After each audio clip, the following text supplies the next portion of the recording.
¿Qué pasa, gente de YouTube? Estamos grabando, seguidme en Twitch, ¿vale? Hoy vamos a empezar nueva aventura, nueva serie. Y vamos a hablar de uno de los filósofos más importantes del siglo XX, el argelino Albert Camus. Pero nosotros le vamos a llamar Camus, ¿vale? Para molestar un poco a la gente esta que se pone tiquismiquis con la pronunciación, ¿no?, de los nombres y los apellidos. Y vamos a empezar con una obra fundamental de este autor, que es el mito de Sísifo, ¿vale? La tengo aquí y vamos a empezar a leerla. Vamos a hablar sobre existencialismo absurdo, sobre suicidio, sobre la muerte, sobre la vida, sobre qué es vivir, etc, etc, etc. Así que si deseáis conocer más, solo tenéis que acompañarme. Empezamos nuevo libro, empezamos nueva aventura. Ampliamos nuestro saber y nuestra sabiduría. El libro empieza con un pequeño, con dos versos, no es un pareado, son dos versos de Píndaro, que dice lo siguiente: no te afanes, alma mía, por una vida inmortal, apura el recurso hacedero. Y ahora vamos a empezar con el primer capítulo, o la primera parte, mejor dicho. Un razonamiento absurdo. El primer capítulo de esta parte es lo absurdo y el suicidio. Pero antes nos hace Camus una advertencia. Las páginas que siguen tratan de una sensibilidad absurda que podemos encontrar dispersa en el siglo, y no de una filosofía absurda que nuestro tiempo, propiamente hablando, no ha conocido. Resulta, pues, de elemental honradez señalar de entrada su deuda con ciertos ingenios contemporáneos. Tan lejos de mí está ocultarlo que aparecerán citados y comentados a todo lo largo de la obra. Pero conviene anotar, al mismo tiempo, que este ensayo considera a lo absurdo, tomado hasta ahora como conclusión, como un punto de partida. En este sentido cabe decir que mi comentario tiene algo de provisional. No se puede prejuzgar la posición que adopta. Aquí se encontrará sólo la descripción, en estado puro, de un mal del ánimo. Ninguna metafísica, ninguna creencia se han mezclado de momento con él. Esos son los límites y la única idea preconcebida de este libro. Esta es la advertencia que nos hace Camus. Y vamos a empezar con el primer capítulo: lo absurdo y el suicidio. No hay sino un problema filosófico realmente serio: el suicidio. Juzgar que la vida vale o no vale la pena de ser vivida equivale a responder a la cuestión fundamental de la filosofía. El resto, si el mundo tiene 3 dimensiones, si las categorías del espíritu son 9 o 12, viene después. Se trata de juegos. Primero hay que responder. Y si es cierto, como asegura Nietzsche, que un filósofo, para ser estimable, debe predicar con el ejemplo, se comprende la importancia de esta respuesta, pues precederá al gesto definitivo. Se trata de evidencias sensibles para el corazón, mas es preciso profundizar en ellas para que el espíritu las tenga claras. Es decir, que la primera pregunta que cualquier filósofo debe hacerse, que cualquiera de nosotros debemos hacernos, es si la vida merece o no la pena. Si me pregunto por qué juzgo tal cuestión más urgente que tal otra, respondo que por las acciones a las que compromete. Nunca he visto a nadie morir por el argumento ontológico. Galileo, en posesión de una importante verdad científica, abjuró de ella con toda tranquilidad cuando puso su vida en peligro. En cierto sentido hizo bien. Aquí a verdad no valía la hoguera. Es profundamente indiferente saber cuál de los dos, la Tierra o el Sol, gira alrededor del otro. Para decirlo todo, es una futilidad. En cambio, veo que mucha gente muere porque considera que la vida no merece la pena de ser vivida. Veo a otros que se dejan matar, paradójicamente, por las ideas o ilusiones que les dan una razón de vivir. Lo que llamamos una razón de vivir es al mismo tiempo una excelente razón de morir. Juzgo, pues, que el sentido de la vida es la más apremiante de las cuestiones. Es muy interesante esto que dice de lo que llamamos una razón de vivir, también es una razón de morir. Es decir, aquello que nosotros, por lo cual vivimos, ¿no? Por ejemplo, mi razón de vivir es mi familia. También se le puede dar la vuelta. Mi razón de morir es mi familia, ¿no? Juzgo, pues, que el sentido de la vida es la más apremiante de las cuestiones. ¿Cómo responder a ella? En todos los problemas esenciales, y me refiero a los que ponen en peligro la vida o decuplican la pasión de vivir, no hay probablemente sino dos métodos de pensamiento, el de Perogrullo y el de Don Quijote. El equilibrio de evidencia y lirismo es lo único que nos permite acceder al mismo tiempo a la emoción y la claridad. En un tema a la vez tan humilde y tan preñado de patetismo, la dialéctica sabia y clásica debe ceder, pues, su lugar, parece claro, a una actitud anímica más modesta que procede a la vez del buen sentido y de la simpatía. Debemos tener un equilibrio entre las palabras más grandilocuentes y cierta claridad que exprese emoción en lo que estamos contando, ¿no? O cierta poesía, ¿no? Esto es como una unión entre la filosofía y la poesía que no se llevan muy bien, ¿eh? El suicidio siempre se ha tratado como un fenómeno social. Aquí, por el contrario, para empezar, nos ocuparemos de la relación entre el pensamiento individual y el suicidio. Esto es muy interesante. Que creo que un libro muy importante fue el de Durkheim. Hay un libro de un antropólogo que escribió sobre el suicidio, que se titula así el libro, que es quizá uno de los más importantes o de los que empezó a tratar el suicidio como fenómeno social ya seriamente. Un gesto como ese se prepara en el silencio del corazón, lo mismo que una gran obra. El mismo hombre lo ignora, y una noche dispara o se arroja al vacío. De un administrador de inmuebles que se mató, me decían un día que había perdido a su hija hacía 5 años, que desde entonces había cambiado mucho y que esa historia lo había minado. Imposible desear una palabra más exacta. Comenzar a pensar es comenzar a estar minado. ¡Wow! ¡Qué guapo esto, eh! Comenzar a pensar es comenzar a estar minado. La sociedad no tiene mucho que ver con estos comienzos. El gusano se encuentra en el corazón del hombre. Ahí hay que buscarlo. Es preciso seguir y comprender el juego moral que lleva de la lucidez frente a la existencia a la evasión fuera de la luz. Cuanto más pensemos, más minaremos y más ahondaremos en nuestras propias oscuridades, según Camus.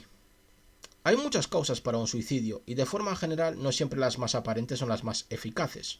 Raramente nos suicidamos por reflexión, aunque no haya de excluirse la hipótesis. Lo que desencadena la crisis es casi siempre incontrolable. Los periódicos suelen hablar de íntima congoja o de enfermedad incurable.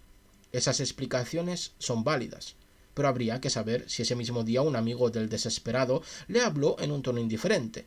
Él sería el culpable, pues eso puede bastar para precipitar todos los rencores y todas las lasitudes todavía en suspensión. Y aquí hay una nota a pie de página. No perdamos la ocasión de señalar el carácter relativo de este ensayo. El suicidio puede en efecto depender de consideraciones mucho más honorables. Ejemplo, los suicidios políticos llamados de protesta en la Revolución China. Y ahora seguimos. Hay que recordar que aquí en lo que nos explica Camus es que lo que desencadena la crisis es incontrolable, es decir, que no podemos controlar realmente aquello que nos lleva al abismo. Seguimos con el texto. Mas, si es difícil fijar el instante preciso, el sutil trámite en que el espíritu apostó por la muerte, es más fácil deducir del gesto en sí las consecuencias que supone. Matarse es, en cierto sentido y como en el melodrama, confesar.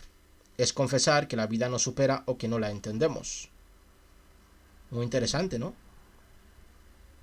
Esta especie de religiosidad confesional, ¿no? Mas no vayamos demasiado lejos en estas analogías y volvamos a las palabras corrientes. Es solamente confesar que no vale la pena. Vivir, naturalmente, jamás es fácil. Seguimos haciendo los gestos que la existencia pide por muchas razones, la primera de las cuales es la costumbre. Morir voluntariamente supone que hemos reconocido, aunque sea instintivamente, el carácter ridículo de esta costumbre, la ausencia de toda razón profunda para vivir, el carácter insensato de esa agitación cotidiana y la inutilidad del sufrimiento. Es decir, quien hace esto reconoce la absurdez de la costumbre, ¿no? La absurdez que tiene nuestra vida, porque todos vivimos de la costumbre. Nuestras vidas no son realmente especiales, sino que son costumbristas. ¿Cuál es, pues, ese incalculable sentimiento que priva al espíritu del sueño necesario para su vida? Un mundo que podemos explicar, aunque sea con malas razones, es un mundo familiar. Pero en cambio, en un universo privado de pronto de ilusiones y de luces, el hombre se siente extranjero. Es un destierro sin remedio, pues está privado de los recuerdos de una patria perdida o de la esperanza de una tierra prometida. Ese divorcio entre el hombre y su vida, el actor y su decorado, es propiamente el sentimiento de lo absurdo.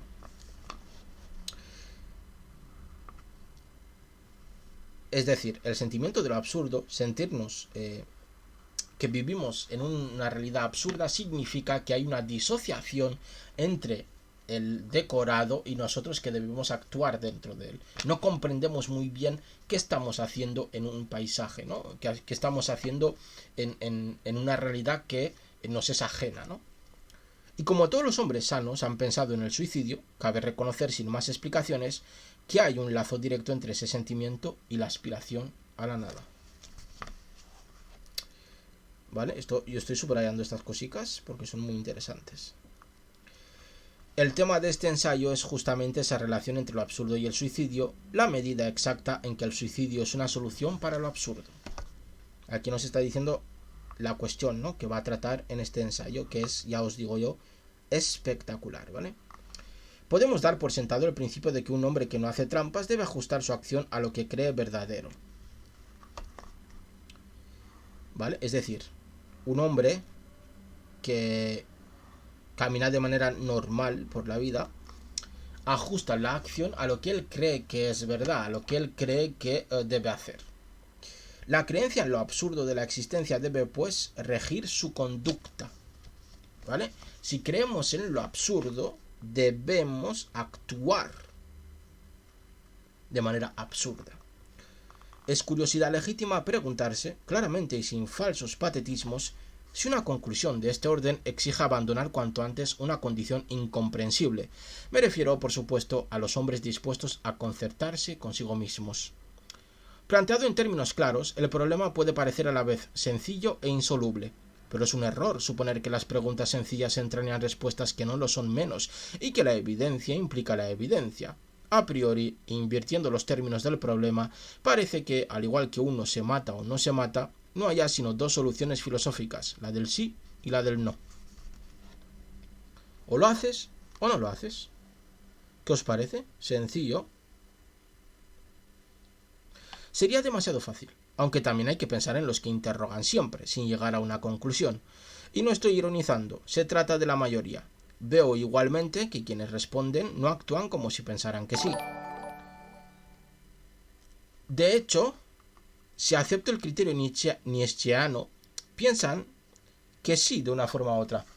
Muchas gracias Ferchin Wachin por seguirme. Aquí estamos leyendo Sísifo. En cambio, los que se suicidan suelen estar seguros del sentido de la vida. Estas contradicciones son constantes. Esto es muy importante. Los que se suicidan suelen estar seguros del sentido de la vida. Ojo, no significa que tengan razón, sino que están seguros de que lo que ellos creen que es el sentido de la vida les lleva a actuar de esa manera, ¿vale? Estamos siguiendo el hilo de todo lo que llevamos leído hasta ahora, ¿vale? Entonces, aquellos que se suicidan tienen claro su sentido de la vida, por muy ¿cómo diría?, equivocados que estén, o no lo sabemos, ¿vale? Pero no significa que estar seguro del sentido de la vida significa haber encontrado la verdad del sentido de la vida, ¿vale? Estas contradicciones son constantes. Inclusive podríamos decir que nunca han sido tan vivas como sobre este punto, en el que tan deseable parece la lógica. Es un lugar común comparar las teorías filosóficas con la conducta de quienes las profesan, pero hay que reconocer que ninguno de los pensadores que le negaron un sentido a la vida, salvo Kirillov, que pertenece a la literatura, Peregrinos, que nace de la leyenda, y Jules Lequier, que nos remite a la hipótesis, llevó su lógica hasta rechazar esta vida. Y hay una nota a pie de página, que seguramente se referirá a Peregrinos, que dice lo siguiente. He oído hablar de un émulo de peregrinos, un escritor de la posguerra que, tras haber rematado su primer libro, se suicidó para llamar la atención sobre su obra. La atención la llamó, en efecto, pero el libro tuvo mala crítica. Vale. Y ahora seguimos con el texto general. Se cita a menudo, para burlarse de él, a Schopenhauer, que hacía el elogio del suicidio ante una mesa bien provista. No veo en ello motivo de risa. Esa forma de no tomarse en serio lo trágico no es tan grave, pero termina juzgando a quien la adopta. Frente a estas contradicciones y estas oscuridades, ¿ha de creerse que no hay ninguna relación entre la opinión que uno puede tener de la vida y el gesto que hace para abandonarla? No exageremos en este sentido. En el apego de un hombre a su vida hay algo más fuerte que todas las miserias del mundo, ¿vale? Ojo. Claro, a ver. Esta pequeña frase responde a la pregunta de por qué la gente que vive en la miseria no se suicida, ¿vale? En el apego de un hombre a su vida hay algo más fuerte que todas las miserias del mundo. Es decir, hay algo mucho más que la materialidad de nuestro día a día que hace que nos apeguemos a la vida. Porque si la vida fuese enteramente material, si dependiese enteramente de lo material, de las cosas que tenemos, de cómo estamos viviendo, ¿no?, de cómo nos encontramos en nuestra propia realidad, tendríamos un problema, porque todas aquellas personas que tuviesen una materialidad, pues digamos, negativa, por decirlo de esta manera, pues tendrían que, lo más lógico, de hecho, para ellos sería suicidarse. Pero no lo hacen, porque, y con esta simple frase destruye ese argumentario que ya está desfasado claramente, pero bueno, en su tiempo quizás se lo seguían preguntando, ¿no? Quizás estaba dentro del estado de la cuestión. Con esta pequeña frase destruye aquello de que lo material influye enteramente en nuestra vida. Hay algo más, ¿vale? Hay algo más. El juicio del cuerpo vale tanto como el del espíritu y el cuerpo retrocede ante la aniquilación. Es decir, hay un sentido de supervivencia que hace que, por el mero hecho de ser entes biológicos, pues no busquemos la muerte de manera tan sencilla. Y además aquí vemos que hay dos, cuerpo y espíritu, ¿vale? Que ya hace una separación. Cogemos la costumbre de vivir antes de adquirir la de pensar. En la carrera que todos los días nos precipita un poco más hacia la muerte, el cuerpo conserva una delantera irreparable. En fin, lo esencial de esa contradicción reside en lo que llamaré el quiebro, porque es a la vez más y menos que la diversión en sentido pascaliano. ¿Vale? El quiebro mortal que constituye el tercer tema de este ensayo es la esperanza. Aquí aparece el apego a la vida. Esperanza de otra vida que es preciso merecer, entre comillas, ¿vale? O trampa de quienes no viven para la vida en sí, sino para alguna gran idea que la supera, la sublima, le da un sentido y la traiciona. Es muy interesante, mirad. Aquí dice, primero, la esperanza es un quiebro. Es un quiebro entre la contradicción de si vivir o no, ¿no? Vivo en la miseria, pero me apego a la vida. Eso significa que hay una contradicción y aparece el quiebro. ¿Cuál es el quiebro? La esperanza, ¿vale?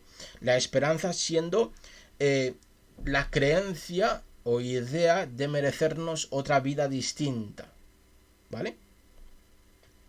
Al fin y al cabo es una trampa, porque esa idea, esa esperanza, ¿no?, ese camino al final siempre se trunca. Siempre se trunca. Siempre es un engaño, una falsedad. Pero aparece otro quiebro que hace que podamos seguir adelante, ¿no? Todo contribuye así a sembrar la confusión. No en vano se ha jugado con las palabras hasta ahora y se ha fingido creer que negarle un sentido a la vida conduce por fuerza a declarar que no vale la pena ser vivida.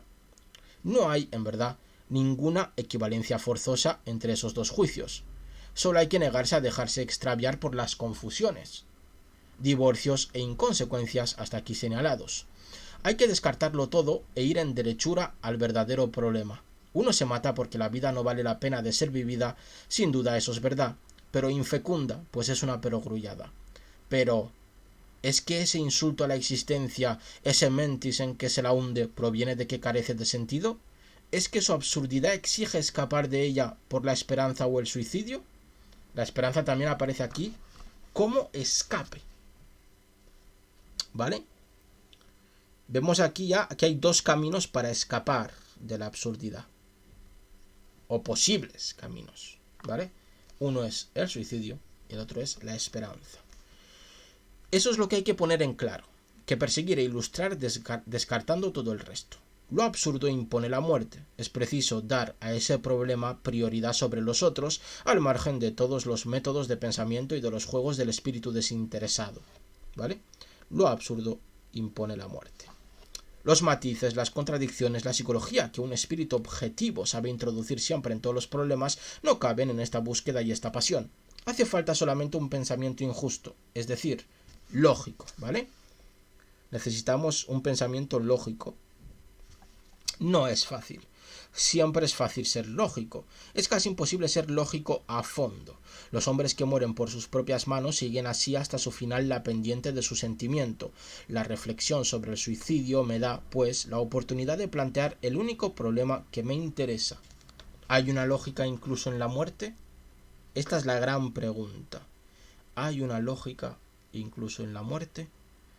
No puedo saberlo si no es persiguiendo sin pasión desordenada a la única luz de la evidencia, el razonamiento cuyo origen indico aquí. Es lo que se llama un razonamiento absurdo. Muchos lo iniciaron. Todavía no sé si se atuvieron a él. Aquí vemos que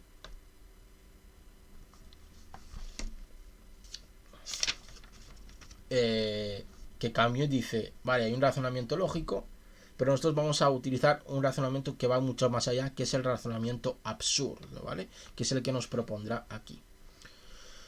Cuando Karl Jaspers, revelando la imposibilidad de constituir el mundo en unidad, exclama: esa limitación me conduce a mí mismo, allá donde ya no me retiro detrás de un punto de vista objetivo que no hago sino representar, allá donde ni yo mismo, ni la existencia ajena puede convertirse en objeto para mí.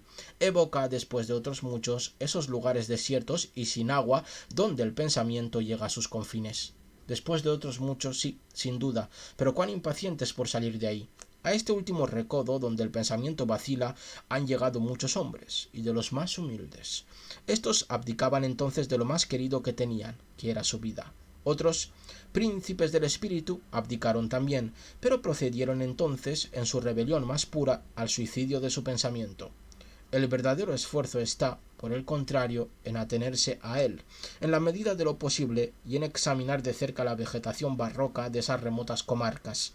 La tenacidad y la clarividencia son espectadores privilegiados de la inhumana representación en la que lo absurdo, la esperanza y la muerte intercambian sus réplicas. El espíritu puede entonces analizar las figuras de esta danza a la vez elemental y sutil, antes de ilustrarlas y revivirlas él mismo. Y con esto terminamos el primer capítulo impresionante. Espero que os haya gustado. Y aquí lo último que nos está diciendo es que el razonamiento absurdo al final es como llegar hasta la frontera antes de... no me gusta esta palabra, pero la voy a utilizar. Encaminarse a la locura, ¿vale? Y transitar por esa frontera para encontrar la respuesta a las contradicciones y quiebros a la pregunta, que es la más importante, ¿vale? Que es la siguiente, y recordarla, porque nos va a acompañar durante todo este ensayo. ¿Hay una lógica incluso en la muerte? Ya me diréis en comentarios si creéis que sí o si creéis que no. Por mi parte, hemos terminado. Espero que este pequeño inicio os haya abierto el apetito para seguir con Camus. Y como siempre os agradezco enormemente que me hayáis acompañado en este directo. Os mando millones de besos, millones de abrazos y nos vemos en siguientes directos. Chao, chao.